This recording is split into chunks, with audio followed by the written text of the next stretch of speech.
Hello everyone, నేను మీ Gayatri. Welcome back to our channel. ఈరోజు మన ఛానల్లో స్పెషల్ వచ్చేసి ఐస్ క్రీమ్ అండి. చూస్తున్నారు కదా, ఐస్ క్రీమ్ అనేది ఎంత సాఫ్ట్గా ఉందో, టేస్ట్ కానీ టెక్స్చర్ కూడా చాలా బాగుందండి. ఇలాంటి ఐస్ క్రీమ్ ఎలా చేసుకోవాలో చూపిస్తానండి. స్పెషల్లీ ఐస్ క్రీమ్ చేసుకోవడానికి ఎటువంటి క్రీమ్ కానీ, మిల్క్ పౌడర్స్ కానీ, ఐస్ క్రీమ్ మౌల్స్ కానీ ఏమీ అక్కర్లేదండి. మన ఇంట్లో ఉన్న వాటితోనే చక్కగా చేసుకోవచ్చు. టేస్ట్ కూడా చాలా బాగుంటుంది. ఐస్ క్రీమ్ కూడా చాలా పర్ఫెక్ట్గా వస్తుందండి. ముందుగా స్టవ్ మీద ఒక పాత్ర పెట్టుకొని దాంట్లో నేనైతే 1/2 లీటర్ పాలు వేసుకుంటున్నానండి. నేను ఇక్కడ గేదె పాలు వాడుతున్నానండి. మనకి బయట ప్యాకెట్ పాలు కూడా వాడుకోవచ్చు. ఫుల్ క్రీమ్ పాలు ఉంటాయి కదండి, అవి కూడా వాడుకోవచ్చు. నేనైతే ఇక్కడ గేదె పాలు వాడుతున్నానండి. 1/2 లీటర్ పాలు తీసుకున్నానండి. ఇలా కొన్ని జీడిపప్పు అవి స్టవ్ మీద పెట్టి తీసుకొని కొంచెం వేడి నీళ్ళు అన్నవి మరిగించుకోవాలి. చూడండి, పాలు అనేవి చక్కగా పొంగాయి కదా. ఇలా పొంగుతున్నప్పుడు అక్కడే ఉండి స్టవ్ దగ్గర ఉండి అలా కలుపుతూ ఉండాలండి. పక్కన గిన్నెకి పక్కన చేరే మీగడంతా కూడా పాలల్లో కలుపుకోవాలండి. ఇప్పుడు మనం తీసుకున్న ఈ 1/2 లీటర్ పాలు 1/2 లీటర్ వచ్చేంత వరకు మరిగించుకోవాలండి. అలా కలుపుతూ ఉండాలి. పక్కన చేరే మేగడంతా కూడా కలుపుకోవాలండి. ఇప్పుడు ఇందాక చూపించిన జీడిపప్పు పలుకుల్లో కొంచెం వేడి నీళ్ళు అన్నవి వేసుకొని ఒక 20 మినిట్స్ అలా నానబెట్టుకోవాలండి జీడిపప్పు పలుకులు అన్నవి. ఇప్పుడు మళ్ళీ ఒకసారి పాలు పొంగేటప్పుడు నీట్గా కలుపుకొని ఆ మేగడ అనేది గిన్నెకి అంటుకోకుండా పాలలోకి మనం కలుపుకోవాలండి. ఇప్పుడు ఈ నానబెట్టిన పలుకుల్ని మిక్సీ జార్లో వేసుకొని చక్కగా మెత్తని పేస్ట్లా మిక్సీ పట్టుకోవాలండి. ఇలా మిక్సీ పట్టుకున్న పేస్ట్ని ఇప్పుడు చూడండి, పాలు అనేవి చిక్కగా అయ్యాయి. 1/2 లీటర్ పాలు 1/2 లీటర్కి వచ్చేంత వరకు ఇలా చిక్కగా మరిగించుకోవాలండి. ఇప్పుడు ఆ జీడిపప్పు పేస్ట్ని పాలల్లో వేసి బాగా కలుపుకోవాలండి. ఇప్పుడు పంచదార అనేది వేసుకోవాలండి. ఒక 3 చెంచాల పంచదార వేసుకుంటే సరిపోతుంది. ఇప్పుడు 2 యాలకులు తీసుకొని బాగా పొడి చేసి వేసుకోవాలండి.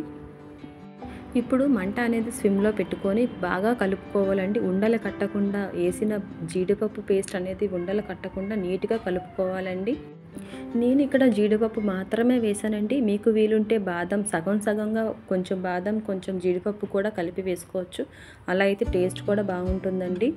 ఇలా పాలు అనేవి బాగా కలుపుతూ మీగడ అనేది గిన్నెకి అంటుకోకుండా బాగా కలుపుతూ ఇలా చిక్కగా వచ్చేంత వరకు బాగా మరిగించుకోవాలండి. చూడండి, స్టవ్ ఆపి ఎంత చిక్కగా మరిగాయో. చల్లారనివ్వండి, పూర్తిగా చల్లారనివ్వండి.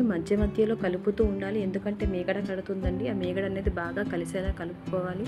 ఇప్పుడు ఇలా అయినా మౌల్స్లో వేసుకొని ఇలా గ్లాసుల్లో వేసుకొని స్టోర్ చేసుకోవచ్చు. లేదంటే ఒక్కసారి అలా మిక్సీ పట్టైనా వేసుకోవచ్చు అండి. నేనైతే అలానే వేశాను. కొంచెం అలా అయితే జీడిపప్పు అనేది కొంచెం తగులుతుంది కదా, పంటి కింద తగిలి బాగుంటుందండి టేస్ట్. నేనైతే ఇక్కడ చేసింది ఏంటంటే ఇలా ప్లాస్టిక్ వాటితో వేసానండి. నాకేమైందంటే నార్మల్గా అయితే ఈ ఐస్ క్రీమ్ అనేది ఒక 8 అవర్స్లో అయిపోతుందండి. నేను ఇలా ప్లాస్టిక్ బాటిల్లో వేయడం వల్ల మరేమో అండి, నేను ఓవర్ నైట్ ఉంచినా నాకు ఐస్ క్రీమ్ అనేది గట్టిపడలేదండి. నేను అలానే ఒక చిన్న గిన్నెలో కూడా వేసుకున్నానండి. చిన్న స్టీల్ గిన్నెలో వేసుకున్నానండి. కొంచెం మిగిలితే దాంట్లో అయితే మాత్రం చక్కగా అయ్యిందండి. అంటే నేను ఇందులో వేసి ఒక 2 అవర్స్ పోయాక కొంచెం గట్టి పడితే స్పూన్ అనేది పెట్టి ఉంచుదాం అనుకున్నానండి. చూడండి, ఈ గిన్నెలో వేసింది అయితే చాలా బాగుందండి. చాలా పర్ఫెక్ట్గా వచ్చింది. ఒక 8 అవర్స్కి చాలా బాగుంది. మళ్ళీ ఇప్పుడు నెక్స్ట్ ఏం చేస్తానంటే, ఇప్పుడు ఈ గ్లాసులు తీసుకొని ఈ గ్లాసులో మళ్ళీ ఐస్ క్రీమ్ అంతా ఈ గ్లాసులోకి ట్రాన్స్ఫర్ చేశానండి.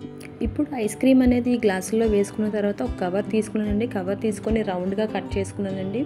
గ్లాసుల పైన పెట్టి, నేను ఇందాకలు ఎందుకంటే ఆ కప్స్ తీసుకున్నాను, చక్కగా కప్ ఉంది కదా పైన పెడితే బాగుంటుందని అలా చేశానండి. అది చేయడం వల్ల నాకు ఫ్రీజ్ అవ్వలేదు. ఇప్పుడు ఇలా గ్లాసులు తీసుకొని దీనిపైన ఒక కవర్ పెట్టానండి. చూస్తున్నారు కదా, ఈ కవర్ అండి. ఈ కవర్ పెట్టి ఒక బ్యాండ్ వేసానండి. మధ్యలో అన్నది చిన్నది ఇలా నైఫ్తో చిన్నది ఇలా కన్నం పెట్టి స్పూన్ అనేది గుచ్చి అలా ఉంచానండి.